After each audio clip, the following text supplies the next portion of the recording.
वैसे तो हर खेल में सियासत होती है, लेकिन खेल और सियासत में एक बारीक या कहें कि बहुत बड़ा अंतर यह होता है कि सियासतदान एक दूसरे की तारीफ करते हुए हिचकिचाते हैं, जबकि खेल खिलाड़ी जो हैं वो एक दूसरे की तारीफ करने से कभी मुकरते नहीं है या कभी भी रोकते नहीं है खुद को, चाहे खिलाड़ी जिस देश का हो।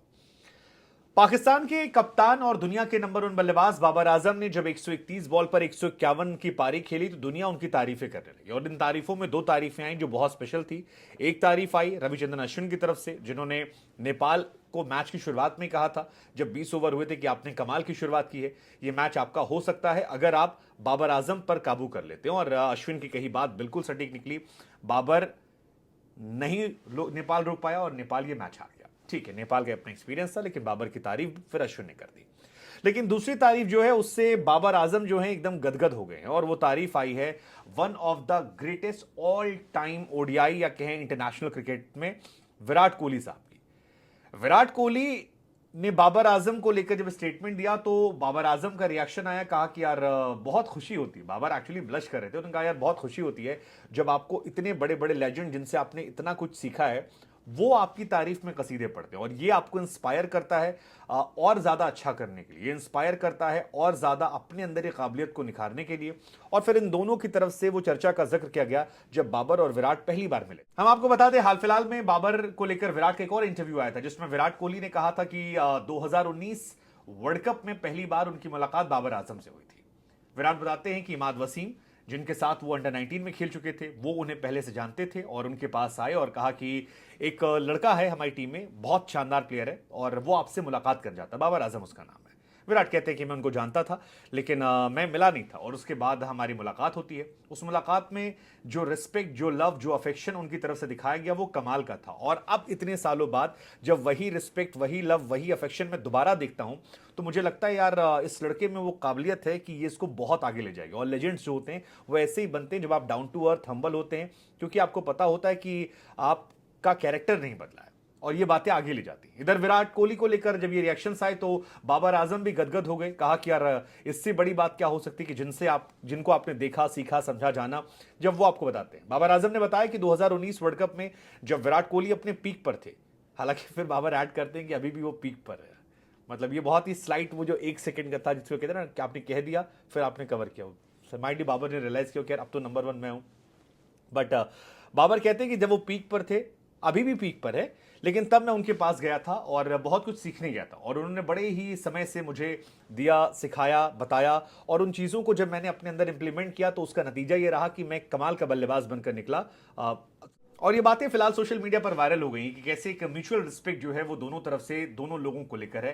फैंस कई बार आपस में लड़ मर जाते हैं, हमारा वाला तुम्हारा वाला, दोनों एक दूसरे का सम्मान करते हैं। विराट कहते हैं कि बाबर करंट सिनेरियो में सबसे अच्छे खिलाड़ी हैं, बाबर कहते हैं कि यार वो ऑल टाइम ग्रेटेस्ट हैं यार, उनसे मैंने सीखा है। And I think that's how people should talk, on fact और वो रिस्पेक्ट बेस पे। हालांकि ये भी सच है कि बाबर आजम को अभी विराट कोहली बनने में काफी समय है, क्योंकि विराट अगर आज रिटायरमेंट ले लेते हैं तो दुनिया के ऑल टाइम ग्रेटेस्ट में, लेकिन अगर बाबर आज रिटायर होते हैं तो शायद वो ऑल टाइम ग्रेटेस्ट में नहीं होंगे, मतलब उनसे अच्छी परफॉर्मेंस और लोगों की होगी अभी के हिसाब से। लेकिन बाबर अगर 5 साल और खेल जाते हैं तो ऑब्वियस सी बात है कि वो विराट कोहली के समकक्ष या उनसे ज्यादा भी शायद अगर अच्छी परफॉर्मेंस रही तो निकल सकते हैं, या इर्द गिर्द या पाकिस्तान के ऑल टाइम ग्रेटेस्ट जरूर बन सकते हैं।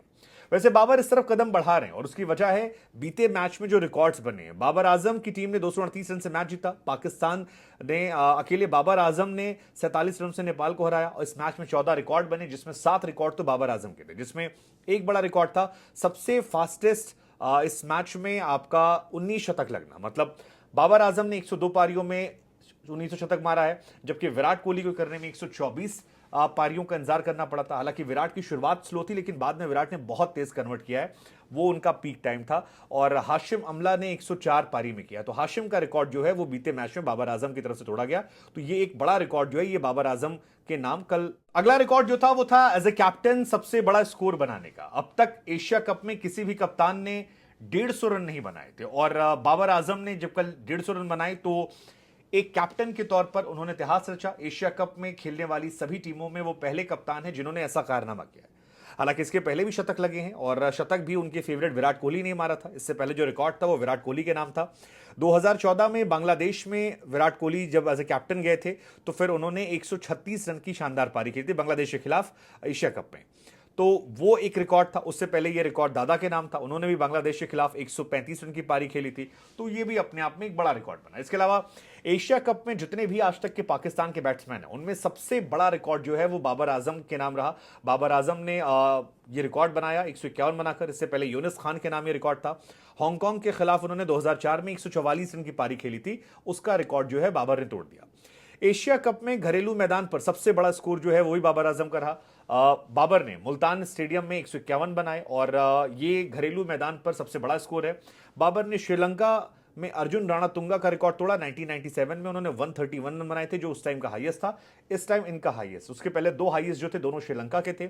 एक सनत जयसूर्या का था 130 इंडिया के खिलाफ कोलंबो में, दूसरा भी कोलंबो में राणातुंगा साहब का था जो भी ऑल टाइम ग्रेटेस्ट में आते हैं, और अब बाबर का नेपाल के खिलाफ मुल्तान में। तो ये भी एक बड़ा रिकॉर्ड जो है ये बाबर आजम के नाम इस मैदान पर दर्ज हुआ।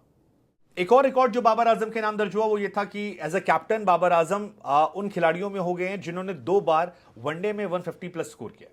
मतलब बहुत कम ऐसे प्लेयर हैं और 2 बार उनके नाम रहा है। ये रिकॉर्ड इससे पहले विराट कोहली के नाम था। 2 बार एज ए कैप्टन उन्होंने 150 प्लस वनडे में स्कोर बनाया है। सो विराट तो हर चीज में ऑल टाइम ग्रेटेस्ट में, बाबर आजम के नाम ये रिकॉर्ड हो चुका है। और उसके अलावा 2 और खिलाड़ी हैं जिन्होंने ऐसा स्कोर काम किया है। एक हैं एंड्रू स्ट्रॉस, वो भी वन ऑफ द ग्रेटेस्ट में आते हैं, इंग्लैंड के आते थे, शानदार प्लेयर थे।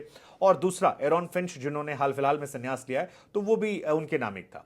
इसके अलावा पाकिस्तान की तरफ से सबसे ज्यादा बार 150 प्लस बनाने के रिकॉर्ड में बाबर आजम का नाम जो है सेकंड नंबर पर आ गया। उनके आगे आते हैं फकर जमान जिन्होंने 3 बार ये रिकॉर्ड किया है। हालांकि फकर जमान थोड़े से मेरा मानना है कि अनलकी थे जब क्विंटन डिकॉक ने उन्हें आउट किया था, जब ऐसे दिखा के ऐसे मार दिया था, उसको लेकर काफी चर्चा होती है।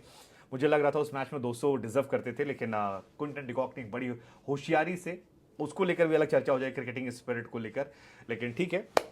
बाबर आजम ने 2 बार किया है और 1 बार इमाम जो है उन्होंने किया। तो ये तमाम रिकॉर्ड बाबर के नाम रहे हैं और इस वजह से म्यूचुअल रिस्पेक्ट है। हमारा सवाल फिर आपसे कि ये जो म्यूचुअल रिस्पेक्ट है इसकी क्या वजह आपको लगती है? क्योंकि आप देखते होंगे, आप रिजवान हो, बाबर हो, रोहित हो, विराट हो, अश्विन हो, इनके बीच में वो इंटेंसिटी नहीं जो आज से 10 साल पहले खिलाड़ियों में हुआ करती थी जब एक दूसरे घूरते थे। अब काफी ज्यादा मेल मिलाप है, क्या बदल गया?